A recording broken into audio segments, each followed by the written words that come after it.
की वीडियो में स्पेशली जो है वो संघीय कार्यपालिका और विधायिका के बचे हुए प्रश्नों को देखेंगे। इसके पहले पार्ट में जो है हमने राष्ट्रपति को देखा था। वो जो है वो आपका पार्ट 1 है, आप देख लीजिएगा डियर। यहाँ पे पार्ट 2 को देखेंगे। पार्ट 1 के अंतर्गत हम 30 नंबर प्रश्नों तक हमने देखा था। आज जो है वो 31 नंबर प्रश्नों से देखेंगे। यहाँ जो है 31 नंबर प्रश्नों से हम देखने वाले हैं। सबसे पहले है कि भारत के जो है वो राष्ट्रपति का निर्वाचन एक निर्वाचक मंडल द्वारा किया जाता है। यह निर्वाचक मंडल निम्नलिखित में से जो है किसके निर्वाचित सदस्यों से मिलकर के बनता है। तो सबसे पहले जो है वो आपका संसद के दोनों सदन के हो जाएंगे, यानी राज्यसभा और लोकसभा। राज्य की विधान सभा हो जाएंगी, लेकिन आपका जो है वो राज्य की विधान परिषद नहीं होते हैं, याद रखिएगा। एनसीटी यानी आपका जो है वो नेशनल जो है टेरिटरी दिल्ली और पुदुचेरी की विधानसभा शामिल होते, तो फर्स्ट सेकेंड एंड फोर्थ जो है वो राइट हो जाएगा। तो यहाँ पे आप जो है देख सकते हैं कि सी ऑप्शन बिल्कुल राइट हो जाएगा। 32 नंबर प्रश्नों से यहाँ आप देख सकते हैं। 2 नंबर प्रश्नों में कहा जा रहा है कि भारत के संविधान के अनुसार निम्नलिखित कथनों में से कौन सा एक सही नहीं है। तो सबसे पहले है कि संघ की कार्यपालक शक्ति जो भारत के राष्ट्रपति में निहित है, बिल्कुल सही है। अगले पॉइंट में देख सकते हैं कि संसद विधि द्वारा भारत के राष्ट्रपति सही तर प्राधिकारियों को प्रकार जो है वो प्रदान कर सकती है, बिल्कुल सही है। अगला है कि भारत का राष्ट्रपति संसद के सभी सदनों और सभी जो है राज्य विधानमंडलों के सभी सदस्यों से मिलकर के जो है वो बने निर्वाचक मंडल द्वारा निर्वाचित होता है। तो सी आपका जो है वो सही नहीं है। तो ये आपका जो है वो सी राइट ऑप्शन हो जाएगा, देख सकते हैं यहाँ पे। यहाँ पे देखेंगे अगले प्रश्न में। अगले प्रश्न में बताया जा रहा है कि भारत के राष्ट्रपति का निर्वाचन किनके जो है वो निर्वाचित सदस्य से मिलकर के आपका बने एक निर्वाचक गण द्वारा किया जाता है। तो आपका जो है संसद के दोनों सदन हो जाएंगे और राज्य की विधानसभाएं हो जाएंगी। मंत्रिपरिषद नहीं होता, तो आपका जो है फर्स्ट एंड सेकेंड राइट हो जाएगा। चलिए अगला देखते हैं। अगले प्रश्न में आप देख सकते हैं कि भारत के राष्ट्रपति के निर्वाचन के लिए निर्वाचक गण यानी इलेक्टोरल आपका जो है कॉलेज में निम्नलिखित में से कौन शामिल नहीं है। तो राज्यसभा के सभी निर्वाचित सदस्य हैं, राज्य की विधानसभा के सभी निर्वाचित सदस्य भी हैं, लेकिन याद रखिएगा कि राज्य की विधानसभा के सभी सदस्य नहीं होते। तो यहाँ पे जो है वो आपका सही उत्तर पूछा गया था, तो इसमें से जो है वो आपका सी सही उत्तर हो जाएगा, यानी आपका सत्य नहीं है। ठीक है ना। चलिए अगला देखते हैं।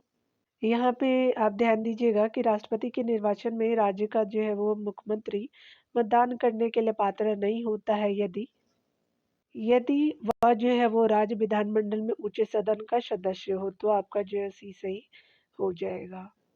आप मेरी साउंड को अवॉइड कीजिएगा, क्योंकि मेरी तबीयत बहुत ही खराब रह रही है आजकल। यहाँ पे ध्यान देंगे कि राष्ट्रपति के निर्वाचक मंडल के सदस्य होते हैं, तो संसद के दोनों सदनों के निर्वाचित सदस्य बिल्कुल सही है। राज्य विधानमंडल के दोनों सदनों के निर्वाचित सदस्य बिल्कुल आपका जो सेकंड में सही हो जाएगा। अगला आप देख सकते हैं यहाँ पे कि यहाँ पे देखेंगे निर्वाचित सदस्य, यहाँ पे ध्यान दीजिएगा कि राज्य विधानमंडल के दोनों सदनों के जो है वो निर्वाचित सदस्य नहीं होते, ये गलत है। पहला सही है। सभी जो विधानसभा के निर्वाचित सदस्य बिल्कुल आपका सही है, और दिल्ली और पुदुचेरी विधानसभा के निर्वाचित सदस्य यहाँ पे 134 जो है राइट आपका ऑप्शन हो जाएगा। तो यहाँ पे क्या हो जाएगा कि आपका जो है वो 134 आपका सही होगा, 2 सही नहीं है। चलिए अगला देखते हैं। अगले नंबर प्रश्न में बताया जा रहा है कि भारत के राष्ट्रपति के चुनाव मंडल में कौन जो है वो सम्मिलित है, कौन कौन से। तो यहाँ पे है कि संसद के जो है वो दोनों सदनों के सभी निर्वाचित सदस्य और राज्य विधान सभा के सभी निर्वाचित सदस्य, तो डी आपके सही हो जाएंगे। यहाँ पे बताया जा रहा है कि निम्नलिखित में से कौन जो है भारत के राष्ट्रपति के निर्वाचन है तो निर्वाचक गण में सम्मिलित नहीं है। तो लोकसभा के निर्वाचित सदस्य है, राज्यसभा के निर्वाचित सदस्य है, राज्य की विधानसभाओं के निर्वाचित सदस्य भी है, लेकिन आपका जो है वो राज्य की विधानसभा के निर्वाचित सदस्य नहीं है। तो ये आपका डी जो है वो सत्य हो जाएगा। याद रखिएगा सम्मिलित नहीं है, स्पेशली जो है वो आपका स्पेशली राष्ट्रपति के निर्वाचन के निर्वाचक गण के लिए डी जो है वो सही नहीं है। ठीक है ना। चलिए अगला देख लेते हैं।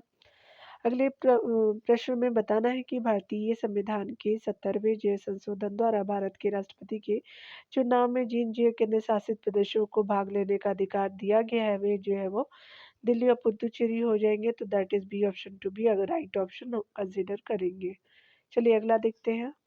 पे बताया जा रहा है कि कथन ए है और कारण आर है कि भारत का राष्ट्रपति अप्रत्यक्ष निर्वाचन से चुना जाता है, बिल्कुल सही है। कारण है कि एक निर्वाचक मंडल की व्यवस्था जो संसद के दोनों सदनों और राज्य की विधानसभाओं के निर्वाचित सदस्यों को मिलाकर के बनता है, तो आपका दोनों कथन सही है और ए आर दोनों सही है और ए का सही स्पष्टीकरण आर करता है, तो सी सही हो जाएगा।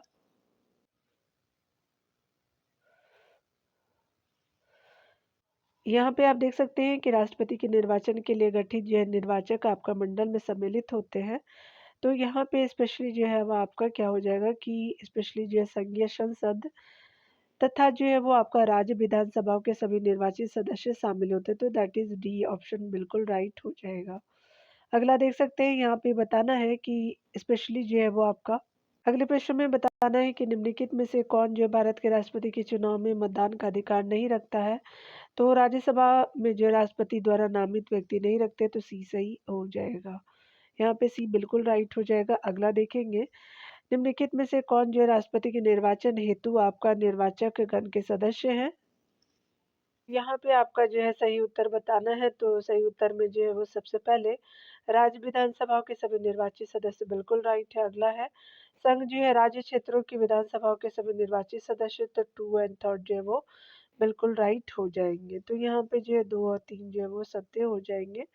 ऑप्शन को याद रखिएगा, ठीक है। चलिए अगला देख लेते हैं। यहाँ पे बताया जा रहा है कि अगर हम बात करें निम्नलिखित में से कौन सा जो है वो भारत के राष्ट्रपति के निर्वाचक गण का तो भाग है परंतु उसके महाभियोग अधिकरण का भाग नहीं है, तो ये जो है वो स्टेट जो है वो लेजिस्लेटिव असेंबली यानी जो है वो राज्यों की विधान स्पेशली यहाँ पे जो है वो स्पेशली जो है वो आपका क्या हो जाएगा कि डी राइट हो जाएगा। तो डी आपका सही नहीं है, याद रखिएगा। तो भारत के जो है वो स्पेशली संविधान के अनुच्छेद 61 के अनुसार राष्ट्रपति द्वारा संविधान का अतिक्रमण किए जाने पर उसके जो विरुद्ध महाभियोग की प्रक्रिया चलाई जाती है। संसद द्वारा चलाए जाने वाले महाभियोग की प्रक्रिया एक जो अर्ध न्यायिक प्रक्रिया पूछा जाता है कि किस प्रकार की है। महाभियोग का प्रस्ताव उस जो है वो सदन में 1/4 सदस्यों के हस्ताक्षर द्वारा लाया जाएगा तथा उसकी जो है वो सूची राष्ट्रपति को 14 दिन आपका जो है वो पूर्ण देना आवश्यक होगा। यहाँ देख सकते हैं कि महाभियोग का प्रस्ताव किसी भी जो है सदन में लाया जा सकता है। महाभियोग प्रस्ताव को दोनों सदनों द्वारा बारी-बारी से अपने जो है वो समस्त सदस्यों के कम से कम 2/3 बहुमत से पारित किया जाना चाहिए। महाभियोग जो है प्रक्रिया के दौरान राष्ट्रपति स्वयं अथवा जो है वो अपने किसी प्रतिनिधि के माध्यम से सदन में अपना पक्ष रख सकते हैं। महाभियोग प्रक्रिया का संबंध केवल संसद यानी लोकसभा और राज्यसभा से और राज्य विधानसभा से नहीं, वहीं जो है वो आपका संसद के सभी सदस्य इस जो प्रक्रिया में भाग लेते हैं यानी निर्वाचित और मनोनीत दोनों। कथन कारण के प्रश्नों को देखेंगे डियर, तो सबसे पहले कथन पहला है कि अभियोग की प्रक्रिया एक अर्धन्यायिक प्रक्रिया है तथा संविधान के अतिक्रमण के आधार पर ही जो भारत के राष्ट्रपति पर महाभियोग चलाया जा सकता है। कथन दूसरा है कि संसद के किसी भी जो है सदन में आपका महाभियोग प्रक्रिया प्रारंभ की जा सकती है। तो कथन कारण दोनों सही है डियर, लेकिन याद रखिएगा स्पष्टीकरण नहीं करता है। तो यहाँ पे क्या हो जाएगा कि बी जो है वो राइट हो जाएगा, तो स्पेशली जो है वो बी राइट हो जाएगा, याद रखिएगा। अगला देख सकते हैं कि संसद द्वारा जो है वो आपका भारत के राष्ट्रपति को कैसे जो है वो पदच्युत किया जा सकता है। तो दोनों सदनों के स्पष्ट बहुमत के द्वारा, यहाँ याद रखिएगा बी होगा। यहाँ जो है वो आपका दोनों सदनों के कुल जो है सदस्यों के 2/3 जो है वो बहुमत से स्पेशली जो है वो राष्ट्रपति को आपका जो है वो रिमूव किया जाता है, ठीक है। तो स्पेशली आपका बी ऑप्शन बिल्कुल राइट होगा। अगला है कि संविधान के उल्लंघन के आधार पर राष्ट्रपति के विरुद्ध किसके द्वारा महाभियोग चलाया जाता है। तो संसद के दोनों सदनों द्वारा, तो स्पेशली डी राइट हो जाएगा। अगला देख सकते हैं यहाँ पे कि स्पेशली जो है वो आपका भारत के राष्ट्रपति का महाभियोग आपका संसद के किसी सदन में आरंभ किया जा सकता है, तो स्पेशली ये सही हो जाएगा। अगला देखेंगे यहाँ पे बताया जा रहा है कि भारत के जो है संविधान के किस अनुच्छेद के अधीन भारत के राष्ट्रपति पर महाभियोग चलाया जा सकता है। तो आपका आर्टिकल 61 के द्वारा, तो आपका डी राइट हो जाएगा।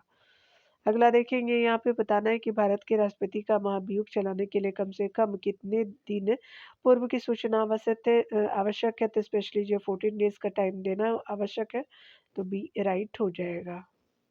अगले प्रश्न में देख सकते हैं कि भारत का जो राष्ट्रपति किसके द्वारा हटाया जा सकता है, तो संसद के द्वारा, तो बी राइट हो जाएगा। अगले प्रश्न में हम देखेंगे, बताया जा रहा है कि राष्ट्रपति को निम्नलिखित आधार पर महाभियोग की प्रक्रिया द्वारा उसके पद से हटाया जा सकता है, तो असमर्थता के द्वारा हटाया जा सकता है, तो बी राइट हो जाएगा। यहाँ पे देखेंगे, यहाँ पे असमर्थता नहीं, संविधान के अतिक्रमण यानी उल्लंघन के द्वारा हटाया जा सकता है, तो करेक्ट कर लीजिएगा, सी सही हो जाएगा। अगला बताया जा रहा है कि भारत के राष्ट्रपति की जो है महाभियोग की जो प्रक्रिया है, तो पहले ही मैंने बता दिया था, तो अर्ध न्यायिक प्रक्रिया है, तो बी आपका सही हो जाएगा। अगला देखेंगे, अगले प्रश्न में बताना है कि राष्ट्रपति के पद की अवधि से संबंधित निम्नलिखित में से कौन से कथन सही नहीं है। तो सबसे पहले है कि राष्ट्रपति के पद की अवधि जो है वो 5 वर्ष से बिल्कुल सही है। अगला है, राष्ट्रपति को महाभियोग द्वारा पद से हटाया जा सकता है, बिल्कुल सही है। थर्ड देख सकते हैं कि राष्ट्रपति अपने पद की अवधि समाप्त होने के पूर्व लोकसभा जो है वो अध्यक्ष को लिखित त्याग दे सकता है, तो ये स्पेशली जो है आपका सही नहीं है, याद रखिएगा। तो यहाँ पे क्या हो जाएगा कि आपका सी जो है सही नहीं है। यहाँ पे बताया जा रहा है कि अनुच्छेद 56 के सब क्लॉज 1 के अनुसार राष्ट्रपति अपने पद की तारीख से 5 वर्ष की अवधि तक पद धारण करता है, किंतु जो है वो आपका 56 के सब क्लॉज आपका 1 उसके भी सब क्लॉज क में दिया हुआ है कि वह समय से पूर्व उपराष्ट्रपति को संबोधित कर अपनी जो है हस्ताक्षर सहित लेख द्वारा अपना पद त्याग सकता है।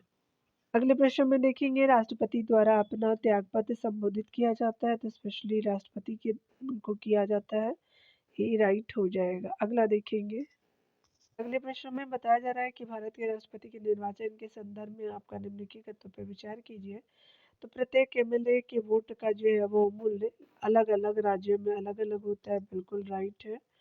अगला देख सकते हैं यहाँ पे कि लोकसभा के जो है वो सदस्यों के वोट का मूल्य राज्यसभा के सदस्यों के वोट के मूल्य से अधिक होता है, तो ये राइट नहीं है, याद रखिएगा।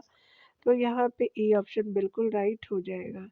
बताया जा रहा है कि संविधान में यह प्रावधान है कि राष्ट्रपति के निर्वाचन में विभिन्न जो है राज्यों का प्रतिनिधित्व समान रूप से हो, साथ ही जो है राज्य एवं संघ की जो है वो मध्य भी समानता हो। इसे आपका प्राप्त करने के लिए राज्य विधानसभाओं तथा संसद के प्रत्येक सदस्यों के मध्य की संख्या निम्न जो है निर्धारित होती है। सबसे पहले देख सकते हैं कि एक विधायक के मत का मूल्य जो है राज्य का कुल जनसंख्या बटा आपका विधानसभा के निर्वाचित सदस्यों की कुल संख्या को 1/1000 से आप जो है वो गुना कर देंगे। एक जो है वो संसद सदस्य के मतों का मूल्य के रूप में अगर देखें, तो यहाँ पे जो है वो आपका सभी राज्यों के विधायकों के मतों का कुल जो है वो मूल्य और संसद के निर्वाचित सदस्यों की कुल संख्या हो जाएगी। अतः स्पष्ट है कि लोकसभा तथा राज्यसभा दोनों के सदस्यों के मूल्य बराबर होते हैं। अगले प्रश्न में बताना है कि भारत का राष्ट्रपति एकल जो है वो एकल हस्तांतरणीय मत के जरिए समानुपातिक प्रतिनिधित्व के द्वारा निर्वाचित होता है। इसका निहितार्थ है कि इसका निहितार्थ है कि सांसदों और आपको विभिन्न राज्यों के विधायकों के मतों की संख्या भिन्न भिन्न होती है, तो डी आपका जो है अलग ऑप्शन हो जाएगा, यानी राइट ऑप्शन है। चलिए अगला देख लेते हैं डी। प्रश्न में बताना है कि भारत में राष्ट्रपति चुनाव के निर्वाचक मंडल में, तो ये स्पेशली होते हैं एक जो है निर्वाचित आपका संसद सदस्य के मत का मूल्यांकन जो है वो मूल्यांकन सभी राज्यों के विधायकों के मतों का कुल मूल्य बटा संसद के निर्वाचित सदस्यों की कुल जो है वो संख्या सदस्य के द्वारा होता है। तो यहाँ पे क्या हो जाएगा कि स्पेशली जो है वो बी ऑप्शन राइट हो जाएगा, ठीक है ना। यहाँ पे देख सकते हैं कि समानुपातिक प्रतिनिधित्व प्रविधि निम्नांकित में किसको जो है वह समुचित प्रतिनिधित्व प्रदान करने में सहायक है, तो अल्पसंख्यकों को समुचित प्रतिनिधित्व दिया जाता है, तो सी सही हो जाएगा।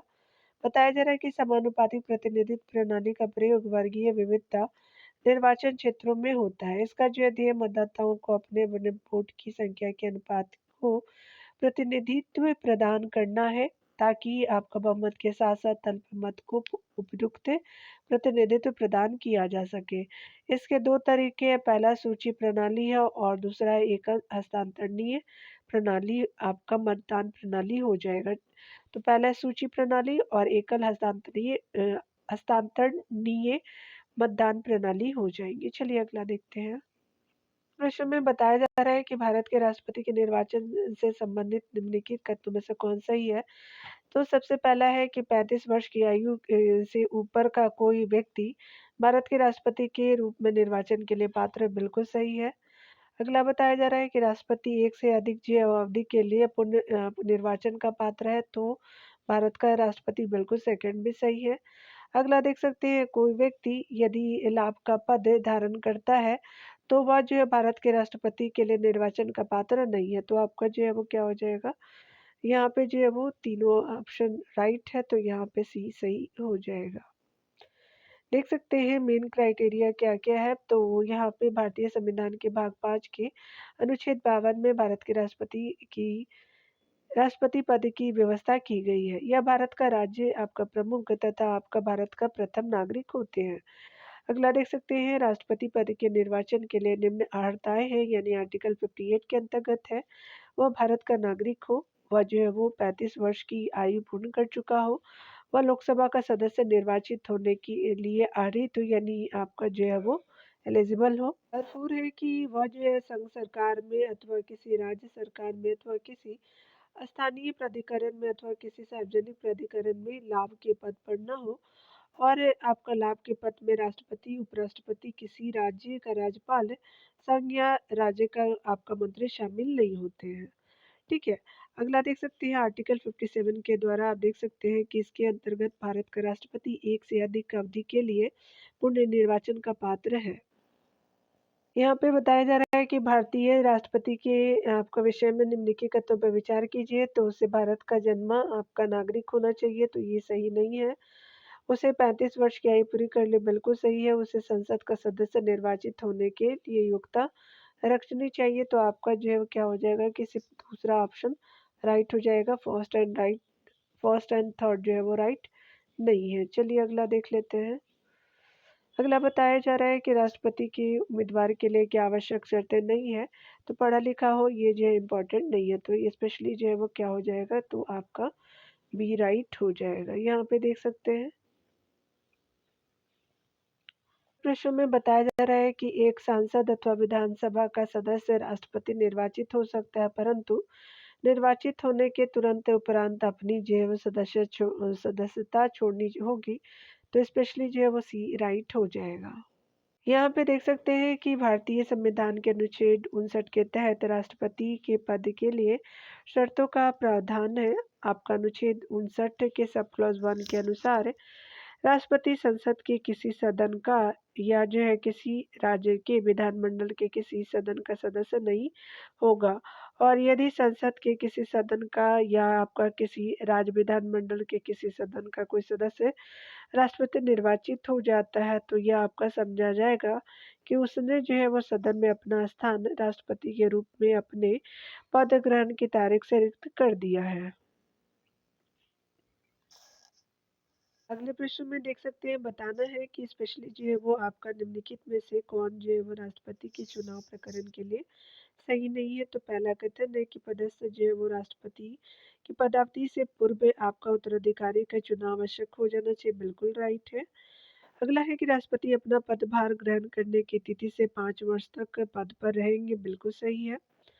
अगला है कि राष्ट्रपति का उत्तराधिकारी आपका आने तक कार्यकाल की समाप्ति पर भी वह पद पर बना रहेंगे, यानी बने रहते हैं राष्ट्रपति जी, बिल्कुल राइट है। अगला है कि निर्वाचक मंडल के अपूर्ण होने के आधार पर राष्ट्रपति का चुनाव स्थगित किया जा सकता है, तो ये आपका क्राइटेरिया जो सही नहीं है। यहाँ पे क्या पूछा गया था, तो कौन सही नहीं है, तो डी आपका सही नहीं है। देख सकते हैं डिटेल में, 11वें संविधान किए गए थे 1961 के माध्यम से आर्टिकल आपका 71 में यह आपका नया खंड 4 जोड़ा गया, जिसमें यह आपका प्रावधान किया गया कि राष्ट्रपति या उपराष्ट्रपति के निर्वाचक को निर्वाचक मंडल की अतिरिक्तता के आधार पर जो चुनौती नहीं दी जा सकती है।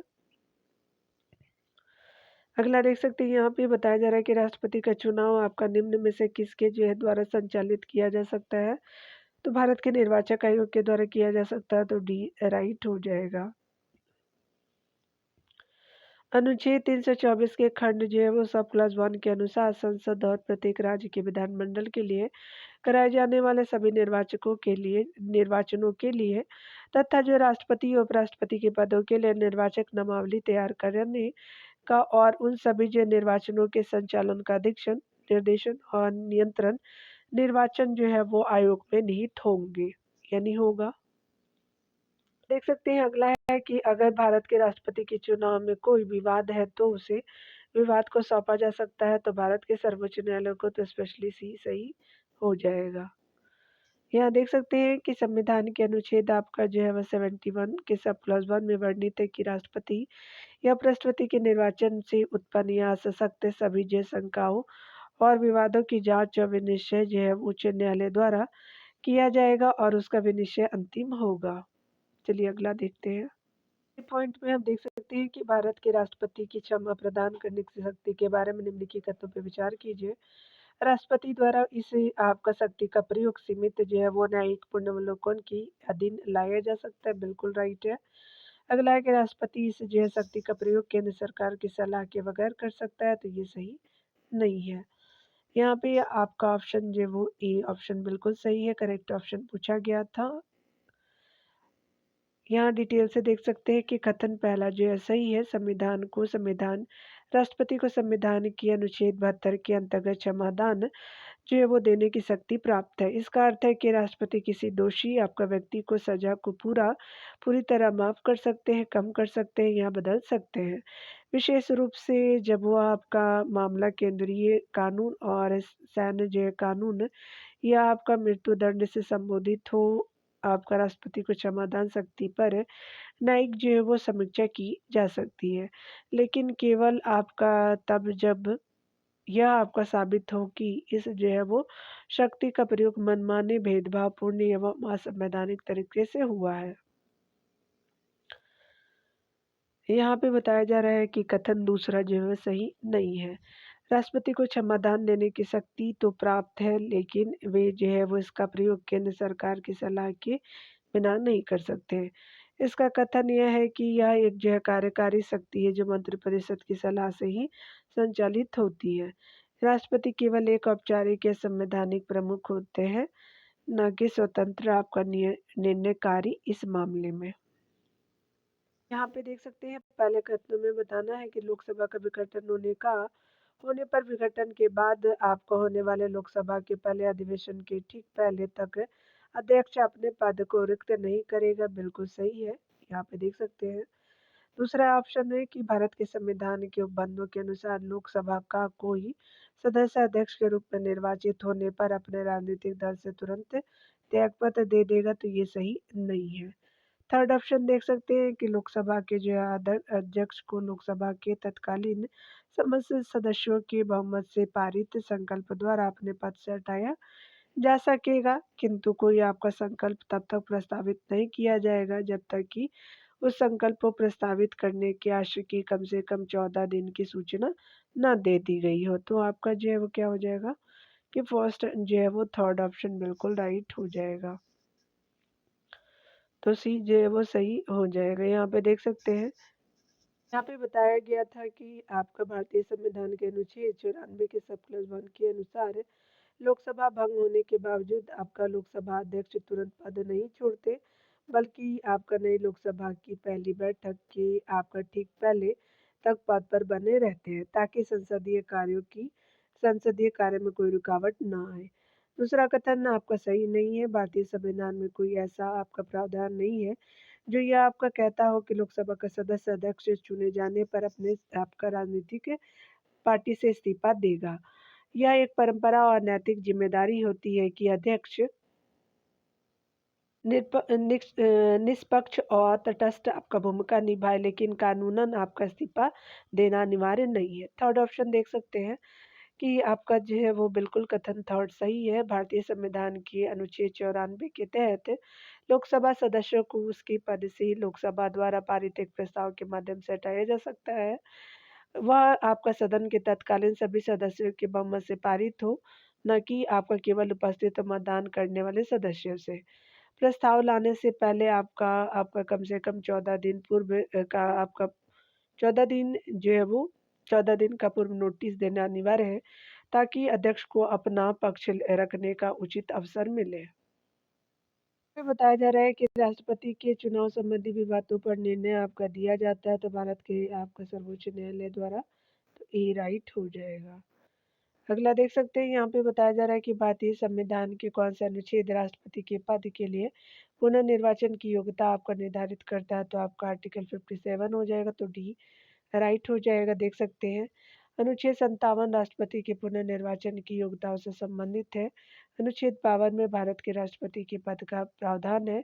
अनुच्छेद 54 में आपका भारत के राष्ट्रपति के निर्वाचन से संबंधित है और अनुच्छेद 55 संविधान के निर्वाचन की रीति से संबंधित है। यहाँ पे बताया जा रहा है कि भारत का जो है राष्ट्रपति परोक्षता आपका निर्वाचित होते हैं, कथन पहला सही है। कारण है कि भारत में संसदीय प्रणाली को गणतंत्रात्मक गणतंत्रवाद के साथ जोड़ा गया है तो आपका क्या हो जाएगा कि दोनों कथन यहाँ पे राइट हो जाएगा। ए और आर दोनों सही है और ए का सही स्पष्टीकरण आर है। यहाँ पे देख सकते हैं कि भारत में संसदीय प्रणाली को गणतंत्रवाद के साथ जोड़ा गया है इसलिए भारत का राष्ट्रपति निर्वाचित होता है। राष्ट्रपति का निर्वाचन प्रत्यक्ष या परोक्ष रूप से होता है। यहाँ देख सकते हैं राष्ट्रपति का रिक्त आपका स्थान भर लिया जाता है तो आपका 6 मंथ में तो बी राइट हो जाएगा। यहाँ देख सकते हैं कि अनुच्छेद 62 के सब क्लॉज सेकंड के तहत राष्ट्रपति की मृत्यु, पद त्याग या पद से हटाए जाने का या अन्य कारणों से हुई उसके पद में रिक्ति को भरने के लिए निर्वाचन रिक्ति होने के तारीख के बाद आपका यथाशीघ्र और प्रत्येक दशा में 6 माह बीतने से पहले आपका किया जाएगा और रिक्ति को भरने के लिए निर्वाचित व्यक्ति आपका जो है वो अनुच्छेद 56 के बंधु के दिन रहते हुए अपने पद ग्रहण की तारीख से 5 वर्ष की पूरी अवधि तक आपका पद धारण करने का हकदार होगा। अगला देख सकते हैं यहाँ पे बताया जा रहा है कि राष्ट्रपति 5 वर्ष तक जो है अपने पद पर रहता है तो अपने पद ग्रहण की तिथि से तो स्पेशली सी हो जाएगा। यहाँ पे देख सकते हैं कि निम्नलिखित कथन आपका जो सही कालक्रम बताइए तो सबसे पहले डॉक्टर राजेंद्र प्रसाद जी, जाकिर हुसैन जी, फिर बीबी कीरी जी और फखरुद्दीन अली अहमद जी हो जाएंगे तो 1324 जो है वो बिल्कुल डी राइट ऑप्शन हो जाएगा। यहाँ पे आप डिटेल से देख सकते हैं कि डॉक्टर राजेंद्र प्रसाद का टाइम जो है वो आपका 26 जनवरी 1950 से 13 जो है वो 5 1962 तक रहता है, याद रखिएगा मई तक। जाकिर हुसैन जी उसके बाद आते हैं, टाइम पीरियड आप देख सकते हैं 67 से 69 तक। बीबी गिरी जी है वो आपका 69 से 74 तक और आपका अली फखरुद्दीन अली अहमद जी जो है 74 से 77 तक जो है राष्ट्रपति रहते हैं। यहाँ देख सकते हैं स्वतंत्र भारत के प्रथम राष्ट्रपति तो बिहार से थे तो सी सही हो जाएगा, बताने की ज़रूरत तो नहीं है। स्वतंत्र भारत के प्रथम जो है वो राष्ट्रपति राजेंद्र प्रसाद थे जो बिहार आपका राज्य से संबंधित थे। अभी तक जो डॉक्टर राजेंद्र प्रसाद ही आपका 2 कार्यकाल तक राष्ट्रपति रहे। अगला देख सकते हैं यहाँ पे कि भारत के जो है वो किस राष्ट्रपति ने लगातार 2 आपका कार्यकाल अवधि पूर्ण की है तो ये डॉक्टर राजेंद्र प्रसाद जी थे तो बी राइट ऑप्शन हो जाएगा। अगले प्रश्न में देखेंगे कि किसने जो है वो स्वतंत्र आपका उम्मीदवार के रूप में भारत के राष्ट्रपति पद का चुनाव जीता था तो ये डॉक्टर बीबी गिरी जी हो जाएंगे तो स्पेशली बी राइट हो जाएगा। यहाँ पर डिटेल से देख सकते हैं कि श्री बीबी गिरी ही आपका ऐसे राष्ट्रपति निर्वाचित हुए थे जिन्होंने कांग्रेस का आपका स्पष्ट बहुमत होते हुए भी निर्दलीय यानी स्वतंत्र उम्मीदवार के रूप में चुनाव में सफलता प्राप्त की। केवल जो है वो बीबी गिरी के निर्वाचन के समय दूसरे चक्र की मतदान आपका जो है वो मतगणना करनी पड़ी। अभी तक जो है वो दूसरे चक्र की गणना से गिरी ही जो है वो राष्ट्रपति निर्वाचित हुए। केवल नीलम संजीव रेड्डी ऐसे राष्ट्रपति हुए जो एक बार आपका चुनाव में पराजित हुए तथा बाद में निर्विरोध आपका निर्वाचित हुए थे। अगला देखेंगे सर्वसम्मति से आपका निर्वाचित भारत के राष्ट्रपति थे। ये आपका नीलम संजीव रेड्डी जी हो जाएंगे, सी सही हो जाएगा। यहाँ देख सकते हैं कि निम्न में से कौन जो भारत का प्रथम कार्यवाहक राष्ट्रपति बना तो बीबी गिरी जी बने थे तो बी राइट हो जाएगा। डिटेल से देख सकते हैं कि डॉक्टर जाकिर हुसैन की मृत्यु के बाद उपराष्ट्रपति वीवी गिरी ने कार्यवाहक राष्ट्रपति के रूप में कार्य किया। पुनः उनके राष्ट्रपति पद के उम्मीदवार बनने पर एम हिदायतुल्लाह कार्यवाहक राष्ट्रपति बने।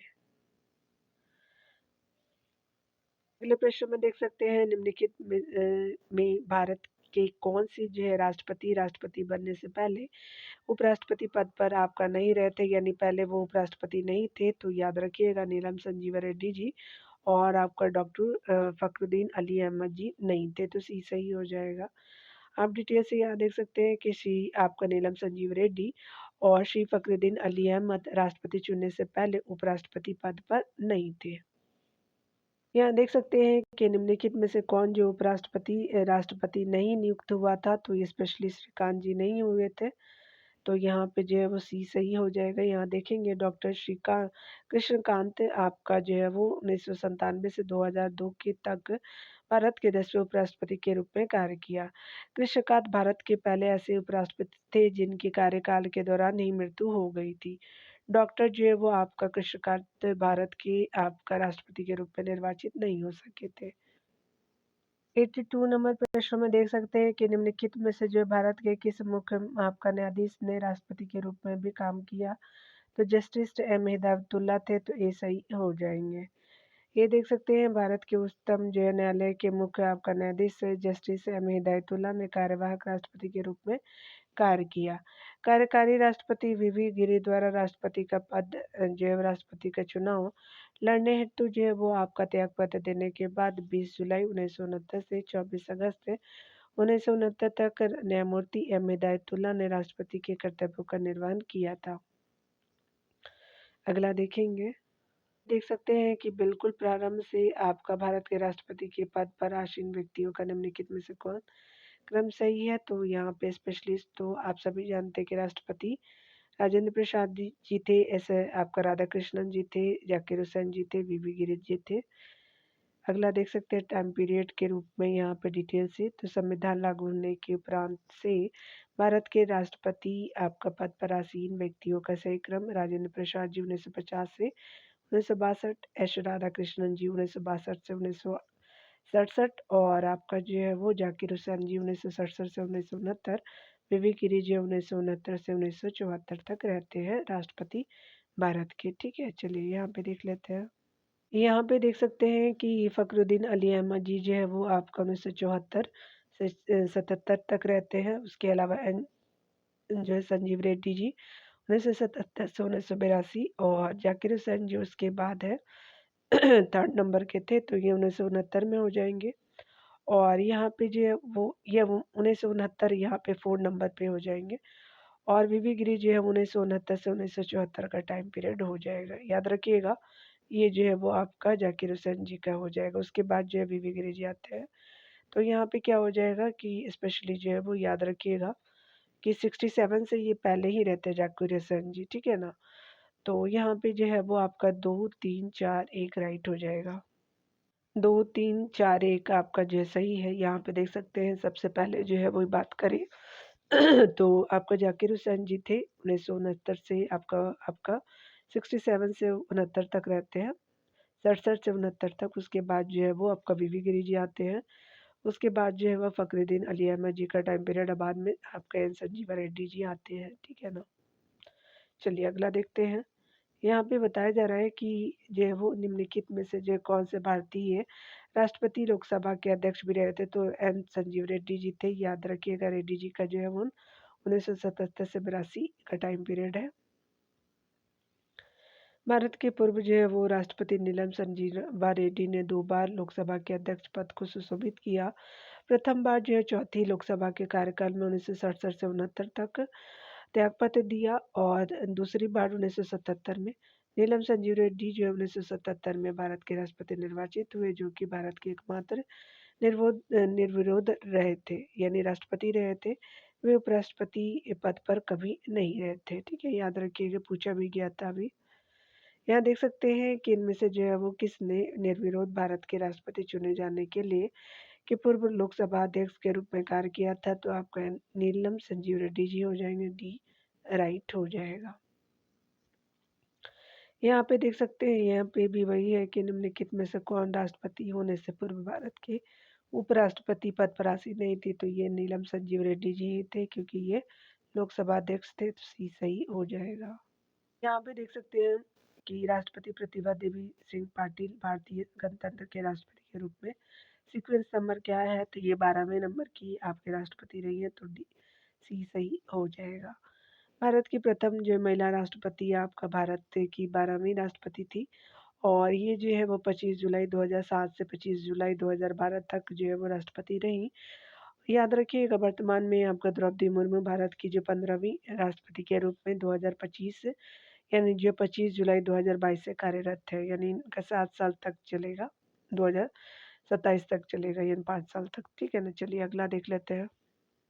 यहाँ पे देखिए, ये बताया जा रहा है कि 1975 में राष्ट्रीय आपातकाल की घोषणा के समय भारत के राष्ट्रपति कौन थे, तो ये फखरुद्दीन अली अहमद जी थे, सी सही हो जाएंगे। बताया जा रहा है कि भारत में आपका वर्ष 1975 से 1977 के मध्य तत्कालीन इंदिरा गांधी प्रधानमंत्री इंदिरा गांधी के काल में आपका राष्ट्रीय आपातकाल की घोषणा की गई थी। उस समय राष्ट्रपति जय फखरुद्दीन अली अहमद थे। 24 अगस्त 1974 से आपका 11 फरवरी 1977 तक वे राष्ट्रपति भारत के रहे थे। चलिए अगला देख लेते हैं। कारण के प्रश्नों को देखेंगे। राष्ट्रपति आपका और राज्यपाल पर उनके किसी भी कार्य के लिए न्यायालय में मुकदमा नहीं चलाया जा सकता। कथन पहला सही है। कारण है कि राष्ट्रपति पर महाभियोग चलाया जा सकता है, और राज्यपाल को असंवैधानिक कृतियों के करने पर जो है वो आपका रिमूव किया जा सकता है, यानी हटाया जा सकता है, याद रखिएगा। तो आपका कथन कारण दोनों सही है, लेकिन व्याख्या सही नहीं है, याद रखेंगे। यहाँ पे जो है वो स्पेशली आपका बी ऑप्शन राइट हो जाएगा अकॉर्डिंग टू ऑप्शन। आप डिटेल देख सकते हैं कि संविधान के अनुच्छेद 361 के सब क्लास 2 में के अनुसार राष्ट्रपति और राज्यपाल पर उनके कार्यकाल के दौरान किसी भी जैव कार्य के लिए न्यायालय में मुकदमा नहीं चलाया जा सकता। राष्ट्रपति पर संविधान के अतिक्रमण के आधार पर महाभियोग चलाया जा सकता है, और राज्यपालों को असंवैधानिक कृतियों के करने पर जो है वो च्युत किया जा सकता है, यानी स्पेशली उनको रिमूव किया जा सकता है। चलिए अगला देख सकते हैं। यहाँ पे बताया जा रहा है कि जब राष्ट्रपति की मृत्यु, त्यागपत्र और जो वो अगर पद से हट जाते हैं या अन्य जो कारणों से अपने जो कर्तव्यों को नहीं निभा सकता, तो आपका उपराष्ट्रपति कितने समय तक राष्ट्रपति के रूप में कार्य कर सकते हैं, तो 6 मंथ के लिए कर सकते हैं, तो स्पेशली 6 मंथ का उनको पावर है, तो डी राइट हो जाएगा। राष्ट्रपति के पद खाली रहने पर उपराष्ट्रपति राष्ट्रपति के रूप में कार्य करता है। उपराष्ट्रपति को राष्ट्रपति के रूप में कार्य करने की अधिकतम आपका अवधि 6 महीने होती है। इस दौरान आपका राष्ट्रपति का चुनाव करा लेना अनिवार्य होता है, और उस समय जो राष्ट्रपति आपका जो उपराष्ट्रपति राष्ट्रपति के संपूर्ण अधिकार एवं कर्तव्यों का प्रयोग करता है।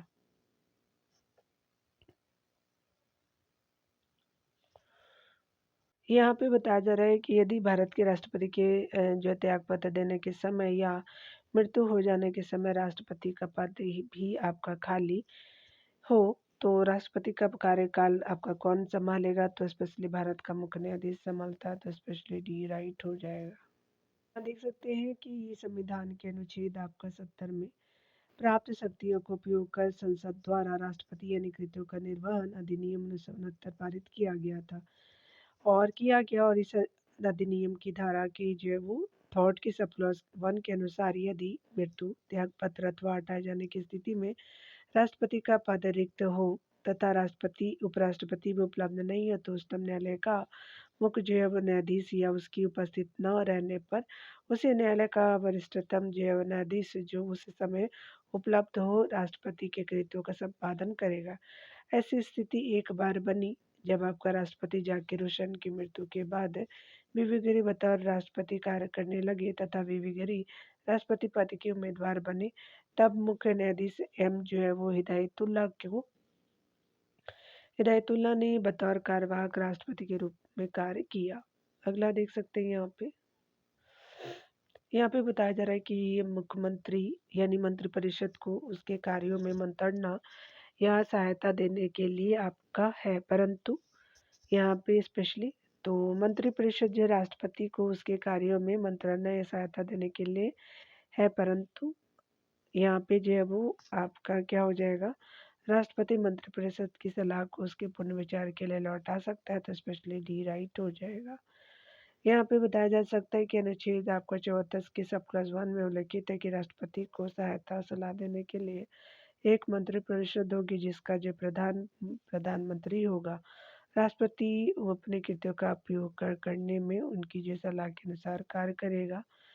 और आपका आर्टिकल 74 के सब क्लास 1 में परम तक देख सकते हैं कि यह जो आपका 44वें संविधान संशोधन 1978 द्वारा जोड़ा गया और ये उपबंधित है कि राष्ट्रपति मंत्रिपरिषद से ऐसी सलाह पर साधारणतः या अन्यथा पुनर्विचार करने की अपेक्षा कर सकेगा और राष्ट्रपति ऐसे पुनर्विचार के बाद आपका दी गई सलाह के अनुसार कार्य करेगा। फिर बताया जा रहा है कि भारत के राष्ट्रपति की क्षमा दान देने की शक्ति के संबंध में निम्नलिखित कथन में से कौन सा सही नहीं है। तो पहला कथन है कि राष्ट्रपति को क्षमा दान देने की शक्ति जब आपका दंड अथवा दंडादेश एक सेना न्यायालय द्वारा दिया गया हो, तो बिल्कुल सही है। अगला है कि राष्ट्रपति उन्हें जो है वो सभी मामलों में क्षमादान दे सकता है जिनमें आपका दंडादेश एक मृत्यु दंडादेश हो, तो बिल्कुल सही है, याद रखिएगा यहाँ पे नहीं बताना है, ठीक है ना। अगला है कि राष्ट्रपति दया याचिका पर राष्ट्रपति के निर्णय के संबंध में न्यायालय के न्यायिक पुनर्वलोकन की शक्ति बहुत सीमित है, बिल्कुल राइट है। अगला देख सकते हैं कि राष्ट्रपति द्वारा क्षमादान देने की शक्ति ऐसी शक्ति जिसे प्रभुता संपन्न अपने जो है वो स्वयं के न्यायिक आदेशों के विरुद्ध कभी भी